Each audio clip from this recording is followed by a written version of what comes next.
So it's going to be hard for me to actually show you a data warehouse or a data lake in a hands-on manner that you can follow along with.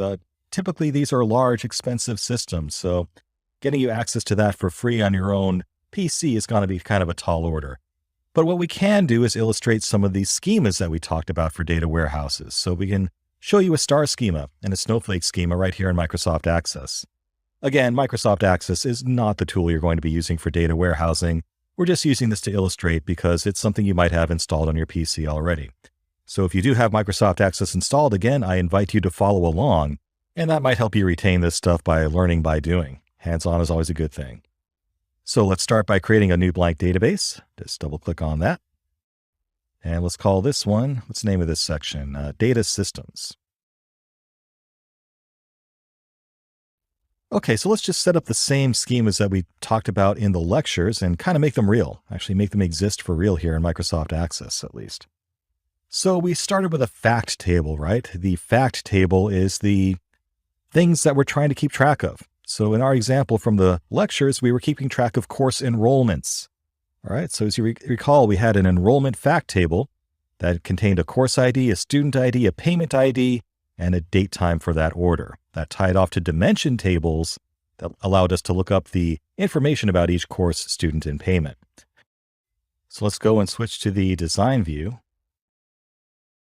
First, we need to give this table a name. Let's call it fact_enrollments. And we will start off with an auto number ID field. We need a primary key of some sort, so that's fine. And each enrollment will consist of a course ID. We'll make that some sort of large number. And a student ID. Again, a large number in anticipation of having large numbers of students. And a payment ID, telling us more information about how they pay to enroll in this course. And finally, an order date time of when that order was placed. All right, so that's our enrollments fact table. Now we need to create dimension tables for all of these foreign keys here, the course ID, the student ID, and the payment ID. So let's get that over with. Back to create, table design. And this time we will start that off with a course ID. That will be our key that ties those tables together. That was a large number. Make sure we have consistent types. And what do we need to know about the course? Well, we need the course name, which apparently is a reserved word. Let's call it, how about course title? That should be short text. You don't want too long of a title, right? We'll also want something like the description of the course. That might be longer text. And maybe the instructor who's teaching it. We'll just put their name in there for now. And maybe the price of the course, which would be a number. All right, so let's save this and call that table dim_course. Oh, we forgot to define our primary key. Sorry about that. Cancel, click on course ID and hit primary key. Now we can save it. dim_course. All right, so now we're going to go ahead and create our student dimension table. Create table design. And that will kick off with a student ID, which will be a large number. And that will consist of the student's name. Maybe first name, last name, doesn't really matter. We're just kind of playing around here. Also the address, perhaps.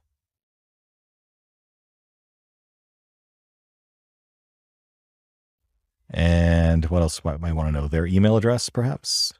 And how about their preferred payment, like their saved credit card number, maybe.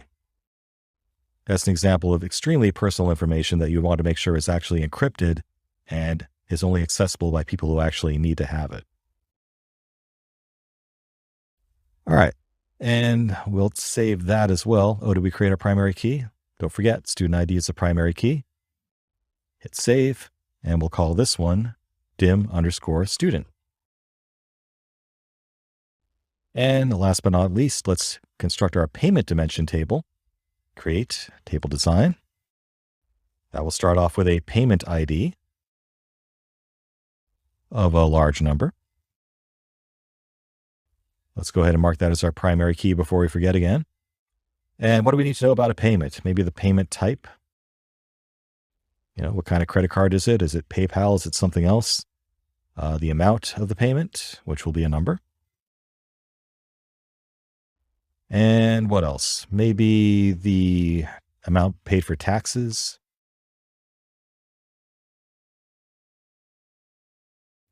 And maybe the authorization from the payment processor, which will be some sort of a string there that indicates some sort of a authorization code.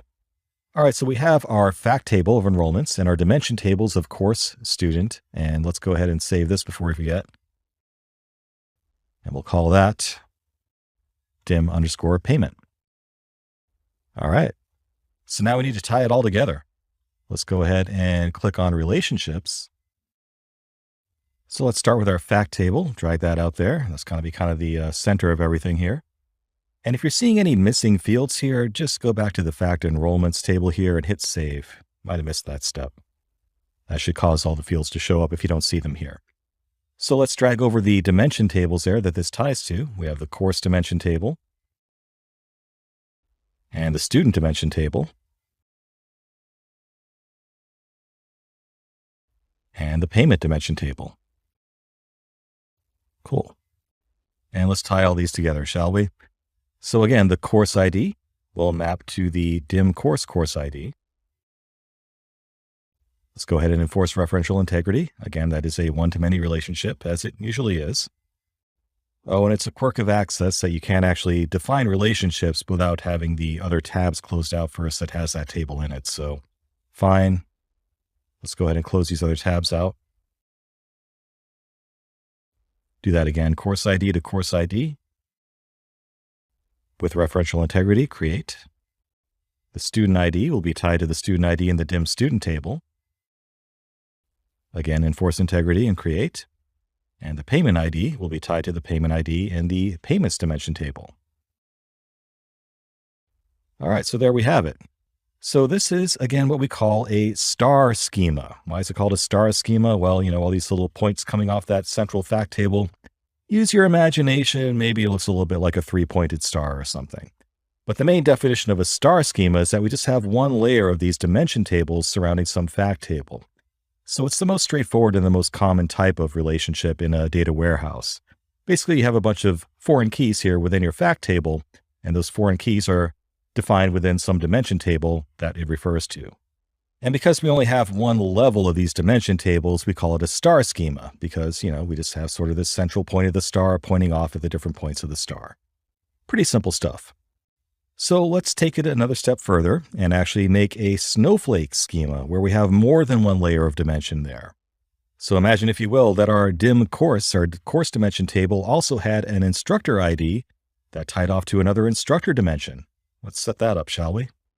So create table design, and let's create an instructor dimension now. So that will include an instructor ID, which might be a large number, and that will have the instructor's name. Might have some other information about the instructor as well. I don't know, their biography. Need more than short text for that because us instructors like to talk about ourselves a lot.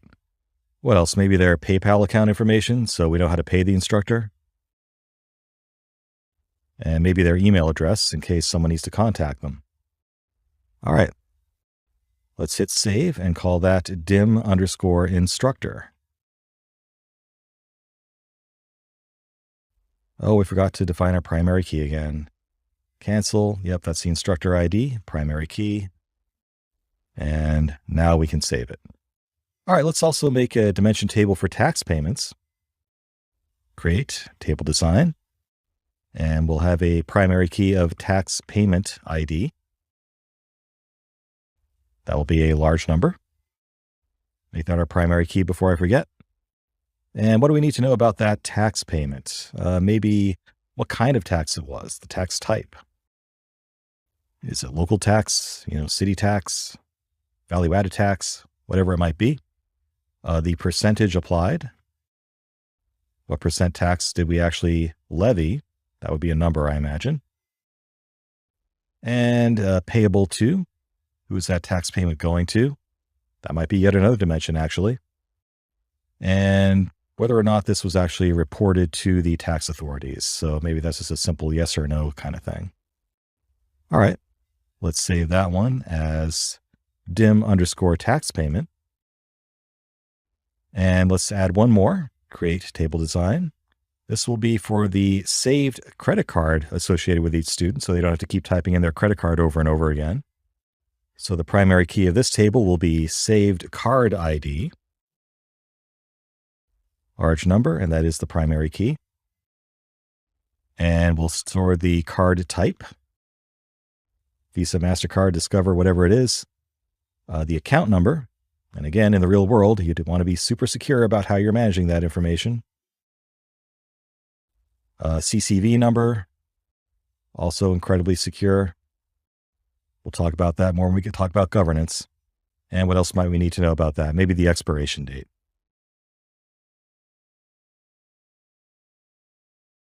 All right, let's save that and call that dim underscore saved card.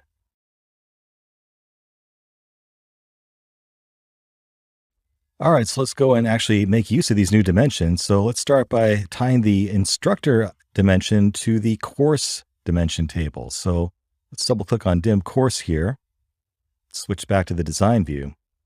So now instead of an instructor name here, we're going to change that to the instructor ID and make that a key that points to our instructor table. So that needs to be a large number now. Save that.